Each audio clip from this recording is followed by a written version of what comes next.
All set.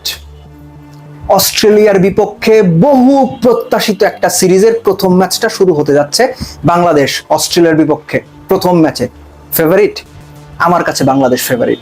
আর এই favourite তকমাটা গায়ে নিয়ে বাংলাদেশ যখন মাঠে নামবে, আমি এর আগেও একটা আলোচনাতে বলেছিলাম, আবারও বলছি, এই মুহূর্তে ওয়ানডে স্কোয়াডের সবচেয়ে ইনফর্ম ব্যাটসম্যান তাওহিদ হৃদয়কে কিভাবে আপনারা ব্যবহার করবেন, এটার উপরে অনেকটাই নির্ভর করবে বাংলাদেশের এন্টায়ার ব্যাটিং লাইন আপ কেমন করে।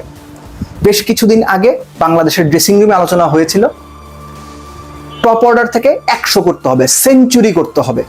তাওহিদ হৃদয় সেই সেঞ্চুরির পসরা, রান করার পসরা, রানের ফোয়ারা ছুটিয়ে গেছেন ঢাকা প্রিমিয়ার ডিভিশন ক্রিকেট লিগে এবং স্পেসিফিক্যালি 4 নম্বর পজিশনে। এর আগের আলোচনাতে আমি বলেছিলাম, দয়া করে তাওহিদ হৃদয়কে এর আগের সিরিজের মতো ঠেলে ঠেলে নাম্বার 6-এ পাঠায়েন না, দলের জন্য ক্ষতি হবে। তাওহিদ হৃদয়কে টেনে ওপরে তুলেন না, দলের জন্য ক্ষতি হবে। নাম্বার 4 অথবা নাম্বার 5 লিটন তাওহিদ হৃদয় অদল বদল করে একজন 4 একজন 5 খেলতে পারে, কিন্তু এই দুজনকে 4-5 থেকে সরায়েন না। বাংলাদেশ টিম এখন এই মুহূর্তে শুধু ভালো শেপে আছে সেটা না, দারুণ কনফিডেন্স নিয়ে এই দলটা মুভ করছে। দলের বডি ল্যাঙ্গুয়েজ, অ্যাপ্রোচ এবং অনফিল্ড পারফরমেন্স সবকিছু মিলেই বাংলাদেশের এই দলটা অস্ট্রেলিয়ার এগেনস্টে ফেভারিট হিসেবে মাঠে নামতে পারে। আপনি আমাকে মনে করতেই পারেন যে আমি খুব বাড়িয়ে বলছি না, আমি বাড়িয়ে বলছি না। বাংলাদেশ ম্যাচ হারতে পারে, কিন্তু অস্ট্রেলিয়াকে চেপে ধরে ম্যাচ হারিয়ে দেওয়ার সামর্থ্য এই বাংলাদেশের দলটার রয়েছে, স্পেসিফিক্যালি যখন মিরপুরের হোম অফ ক্রিকেটে খেলা। তামিমের সাথে ওপেন করবে কে? Still I would go for Saif Hasan. Right hand left hand combination তো বটেই, একই সঙ্গে সাইফ সবশেষ প্রিমিয়ার ডিভিশনের ম্যাচটা তো 90+ রানের একটা ইনিংস খেলে গেছেন, ফর্মে ফেরার আভাস কিছুটা হলেও দিয়েছেন। তারপর গ্র্যাজুয়ালি ঠিক যেভাবে ব্যাটিং লাইন আপ সাজানো হয় সেভাবেই আপনারা যাবেন বলেই প্রত্যাশা করি। মোসাদ্দেককে নেওয়া হয়েছে, পারফর্মার ক্রিকেটার, প্রিমিয়ার লিগে দুর্দান্ত ফর্মে ছিলেন, তাকে যে জায়গাতে প্রিমিয়ার লিগে খেলানো হয়েছে, যে জায়গাতে তিনি পারফর্ম করেছেন, ওই 6 নম্বর পজিশনেই তাকে ফিনিশারের রোলটা দিয়ে খেলান। অর্থাৎ যে যে রোলে পারফর্ম করে গিয়েছে 50 ওভারের ক্রিকেট থেকে, তাকে ওই রোলটাই দেন। অদল বদল করতে যাবেন, মাইন্ড সেট আপ চেঞ্জ হয়ে যাবে, ডিস্ট্র্যাক্ট হবে ক্রিকেটাররা, ব্যাটাররা। পজিশন বদলে দেওয়ার ফলে তাদের মনোজগতে পরিবর্তন হতে পারে, খেলার অ্যাপ্রোচে পরিবর্তন হতে পারে, প্রস্তুতির জায়গার ঘাটতি নিয়ে তারা মাঠে নামতে পারে। এই কাজটা করা যাবে না।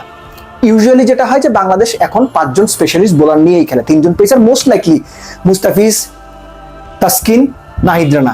এরখানে অদল বদল করলে হয়তো শরীফুলকে ঢোকানো যেতে পারে, আমি ঠিক নিশ্চিত না কি করা হবে, কিন্তু 3 জন পেসার হয়তো খেলানো হবে।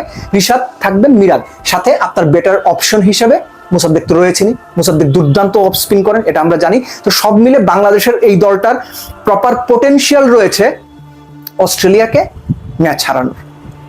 তবে সেই ম্যাচটা সহজ যে হবে না এটা বোধহয় আমরা মনে করতেই পারি।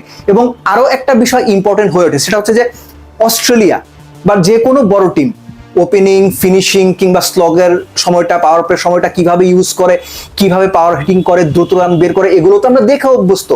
মিডল ওভার্সের যে বিষয়টা, এই মিডল ওভার্সে কিন্তু অস্ট্রেলিয়া খুব খুব ডিস্ট্রাকটিভ এবং ডেঞ্জারাস। বাংলাদেশকেও ওই রোলটা প্লে করতে হবে, এবং এই রোল প্লে করার জন্য তাওহিদ হৃদয়, লিটন, মোসাদ্দেক, এই 3 জনের চাইতে বেটার অপশন এই মুহূর্তে বাংলাদেশেই নাই। স্পিনারদের হ্যান্ডেল করা, প্রয়োজনে প্রত্যেক ওভারে একটা করে বাউন্ডারি বের করার চেষ্টা করা, স্ট্রাইক রোটেট করা, অর্থাৎ মিডল ওভারে অন্তত 20টা ওভারে 120 বলে 110 থেকে 130টা রান করা, তাদের এই সামর্থ্যটা আছে। তারা প্রুভেন এই জায়গাটাতে, প্রিমিয়ার লিগে তারা এভাবেই খেলে গেছেন।